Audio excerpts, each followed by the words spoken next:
How are we doing, guys? Welcome back to the channel and welcome to episode 1 for BDO Console's best grind spot. Now we're going to be looking at Star Zone, one of the strongest contenders, and we'll be taking a look at the cliff rotation. This video will start off with the exact skill combo we're going to be using and all the variations of. After we've done that, then we'll go into the actual cliff rotation where I'll show you exactly where I'm standing, how I'm moving, and how I maximize my efficiency. And then we'll break down the numbers. We'll go through, hey, this is the amount of money I got in Star's End, and then we'll say we'll even break that down a bit further when we get there as well. And finally, we're gonna end with a couple of extra rotations. So if Cliff is not available, we'll also show you how I pull Temple and how I pull main rotation here in Star's End as well. But that being said, let's get into it. Now to quickly go through the crystal build, for your main hand you've got Elcars, for your offhand you've got Corrupts, for your helmet you've got Hooms, your armor you've got the evasion crystals, for your gloves you've got your Jin Vipers, and for shoes, this is the most important one, you've got the RBF Adamantimes. You want to try and not get CC'd as much as possible. Now when I'm actually grinding, I choose to have a Grana helmet on because I got enough DP to not die. And the reason I put the Grana helmet on is just for the experience crystals because I'm trying to get to 63, but that is very optional, and that is my crystal build. Now for your PvE skill add-on preset, feel free to pause and copy what I've got here.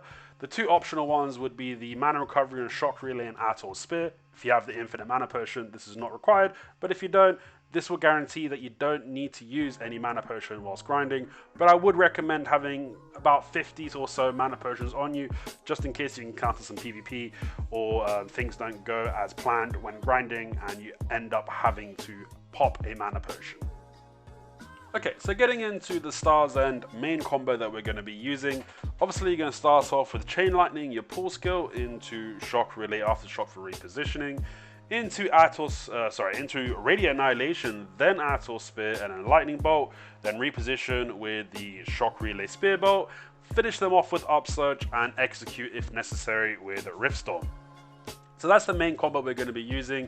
Now when you're using this combo back to back, there are times where your Lightning Bolt will be on cooldown after Atoll Spear because it does have a slightly higher cooldown. All you will do is reposition first, then a Lightning Bolt, then execute. So just to show you what that would look like, so everything's the same at the top. All you're going to do is after the Atoll Spear, reposition with Shock Relay and Spear Bolt, and then kill them with the then use the Lightning Bolt and kill them with Upsurge / Rift Storm, or both if necessary. So there's your main combo there. Now we do have a secondary combo. This is quite useful for certain packs that don't pull well, or if you're at crystal packs. It's pretty good on these packs, crystal packs as well. And sometimes it's actually necessary because when different packs are really close together, your Upsurge and Rift Storm will be on cooldown because it doesn't take long to reposition yourself for your combo. So in that case, you'll have to go into the secondary combo, which is exactly the same as the first one that we showed here. All we're doing is replacing this Upsurge and Rift Storm with Lightning Prison Flow. So if we come down here, everything's exactly the same. We're just going Lightning Prison Flow at the end. Now, we also have one final one, a backup combo. There are times when you're going to have really bad pulls. It's just either to RNG or just a slightly wrong positioning or lag. There's a multitude of different reasons, and you will be using Lightning Prison and Upsurge on one pack. And then what happens is when you go to the next pack, if these two skills are on cooldown, you'll then dip into your pre-awakening. Now the first lot is exactly the same. You know, you got your pull skill, Chain Lightning, into the repositioning of Shock Relay Aftershock, into Radiant Annihilation, Atoll Spear, in Lightning Bolt, reposition with Shock Relay Spear Bolt, and then you're just gonna tuck back into the mobs using space or A or X depending on what platform you're on. And then that flows really well into Form Shift with the flow, finishing off with Atoll's Fist. If you don't use this, it's going to take a little bit of time after you use your Spear Bolt to go into Form Shift. Form Shift flow is a bit better after this skill here. So that's the combos that you're going to be using in Star's End. And now let's get into it to show you guys how we're using them and the positioning that we're using to maximize our clearing potential. Okay, so now let's go through all the little nuances of Cliff. We're going to start on top of Cliff by this crystal pack. That's also, we're going to place our tent as well. Now to get started, we're going to go towards the crystal. And then once we get to the crystal, we're going to turn around. We're going to pull on the left side here because we walked past this side, so that's already aggroed. And there's more mobs than you can aggro here. Now we're going to go into our primary combo, but we're going to stop after upsurge. And we're going to be aiming in that direction that we're looking in.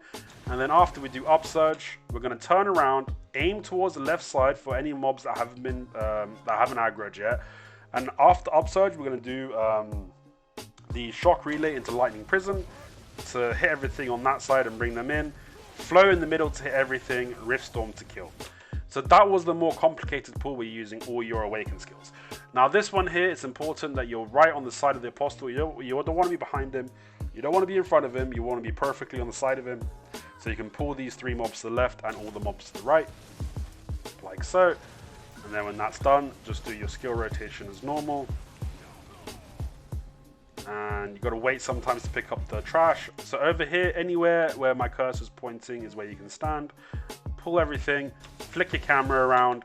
You want to be aiming basically at this guy over here, somewhere in between these two, with your shock relay, and then do aftershock to position right behind him like that, so you're in the perfect position to damage everything, and then do your combo to kill him. This next pack over here, I am the maximum distance that you want to be behind this guy, so you don't want to be any further forward than I am here. So anywhere between me and this mob over here is where you want to stand. So pull the packs over there, turn around, reposition behind them, do your rotation. They didn't pack up perfectly for me there, so I repositioned real quick to do my upsurge, and repositioned again to do my rift storm to kill everything. Now here, you want to be directly in the middle of these guys, so when you pull them, you try to pull everything. Sometimes you'll miss a mob, so every single time after we pull, we're going to dash towards the crystal, shock relay in this direction to hit any mob that didn't get aggroed if we didn't pull properly, and then dash again. So pull, dash, shock, dash. Then do whichever combo, 1 or 2. So if they're not grouped up very well, I would recommend doing the second combo with the lightning prison, but primary combo is the one I use here. Now as soon as you kill them, don't wait for trash. You're going to dash forward, walk up a little bit, pull everything, and then dash back and execute whilst you're picking up the trash. Now, I don't walk forward enough. I should have walked a little bit more to the right and forward here, just 1 more step or 2 more steps. So I missed the big guy, but I think you get the gist of it. This is just a dry run.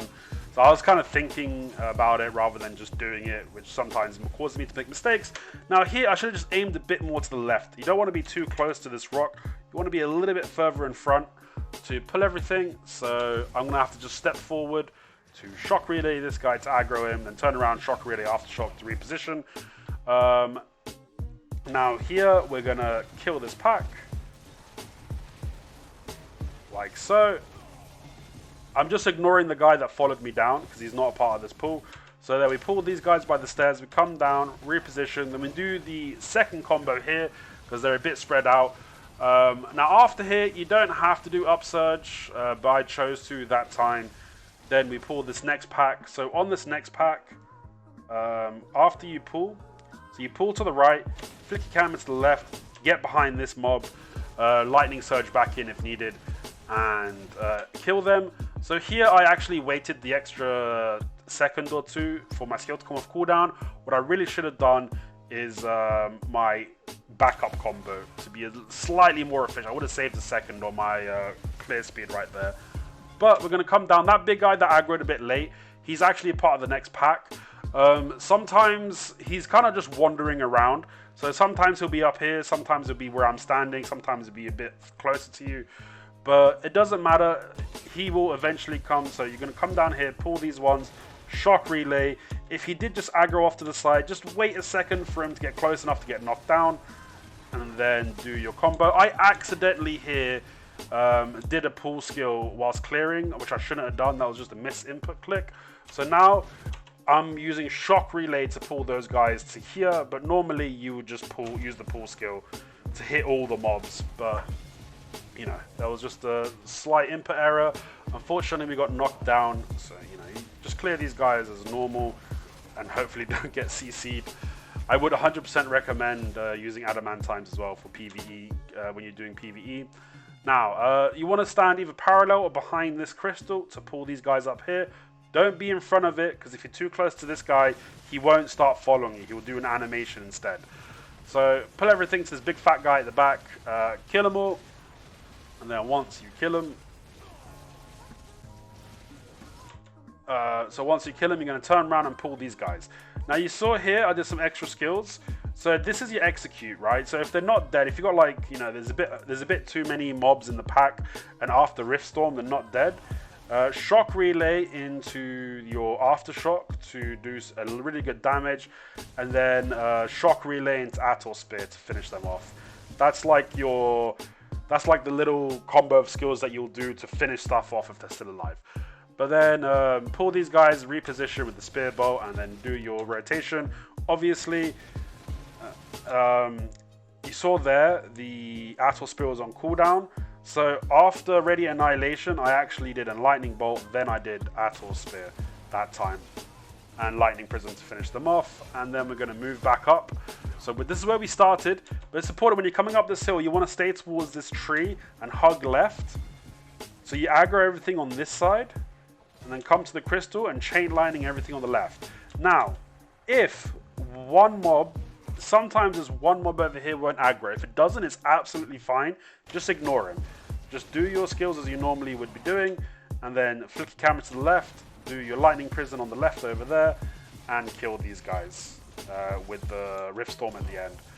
And then now I'm just going to let this play out, because there's one more thing I need to show you guys in terms of clearing. But basically everything's the same as we've done before. We're either using combo 1 or combo 2, depending on cooldowns and how fast we're clearing. So as you're going to see, when Upsurge is off cooldown, we use combo 1. But then sometimes we're clearing a bit too fast. So that's when we're going to have to use combo 2, because Upsurge was on cooldown there when we needed to use it. We're going to reposition here. We're going to pull these guys towards the crystal. Just wait a second for them to get nice and grouped up. We're not going to wait. We're just going to walk forward a little bit. There's your perfect position to pull everything. Step back, clear them. So this is what I want to show you is on this next pull. Now, when you come down here, and after you do your pull skill, if you notice that the crystal is under half health after your pull skill, especially when it's this low, what you want to do is when you start your rotation, aim your Radiant Annihilation at the crystal. So you're going to see I'm going to move my camera to the right, I'm going to Radiant Annihilation towards the crystal, and then do the rest of my combo.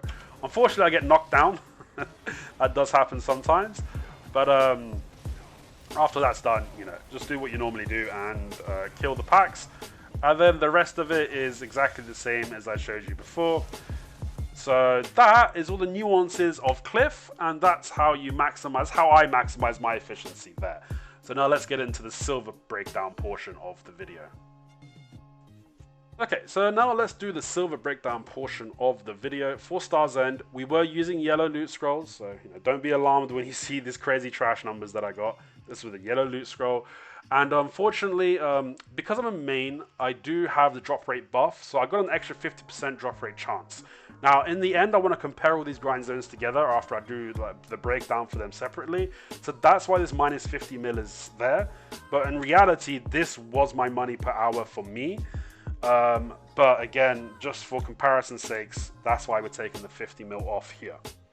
Now, this Star's End is heavily reliant on your disto drop rate for your money per hour and the price of distos.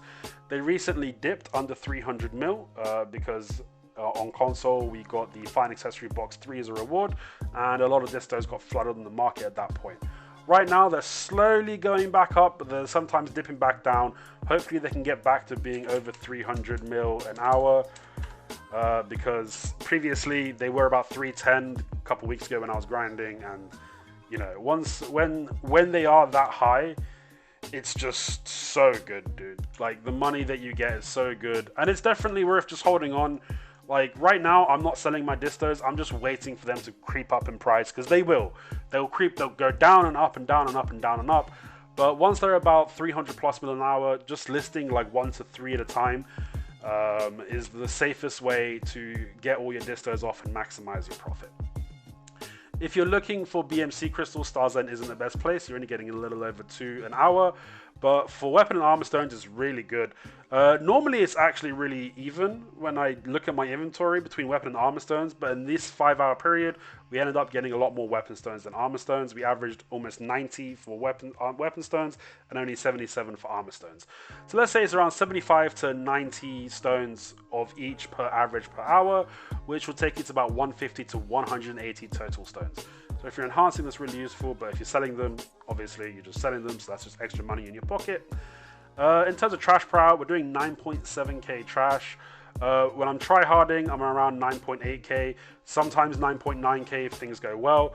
But I do get interrupted sometimes, so even when I am trying really hard, when people are walking in the rotations, it does mess up your flow. Things start dropping a little bit, so that's why you see these 9.6ks. And then when I'm not paying attention, which for these tests, I was paying attention and tryharding every single hour. But you know, when I'm just by myself, sometimes I'm watching some Netflix on the side, this can drop all the way down to like 9.3k. So you know, it just depends on how much attention you're paying to the screen as well. But when we are tryharding, you can see we're doing 525 mil gross an hour, which is around 472 net. Which is crazy. And in reality, for me, I was getting over 500. I was getting 515 mil an hour net because obviously I don't have to pay for that 10 buff. So Star's End is really good. It's on par with Hadum. If you are grinding with the castle buff and you have the crazy gear like I do, and you're grinding on Sage, Star's End is around that 500 mil an hour mark net, which is pretty intense because that's what PC players are reporting from the Doom servers that they're grinding that we yet have access to.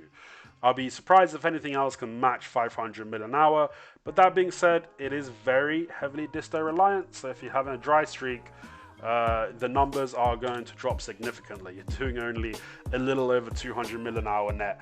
So without the disto drops, Star's End is a really bad grind spot, but with the disto drops, it's almost unparalleled. But yeah, let's get into the final portion of the video. Alright, so now in the background, you've got me grinding main rotation in Star's End. I'm just showing you how I do that. And then we're going to cut to the temple rotation in Star's End, and I'll show you how I do that one. These are two good grind spots that net you around 9.3 to 9.5k trash per hour with the yellow loot scroll. A little bit below cliff, but when you compare them together, temple versus main, they're very similar in terms of your maximum output. And Star's End is really busy, so sometimes you can't get that cliff rotation, so that's why I think it's important to be able to show you guys how I do other rotations as well in Star's End. Now, if you want to see me do like a methodical breakdown, please let me know in the comment section down below. This video is kind of getting a bit longer than I want it to be, so that's why I'm just showing you the footage in the background rather than breaking it down.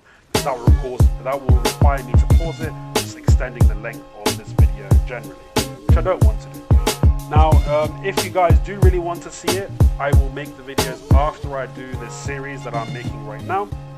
And if there's any extra information that you want to see that I'm not including in my series videos about grind spots, please let me know and I'll try to incorporate that as we go through the episodes. But that being said, guys, I hope you enjoyed this video and I'll catch you in the next one.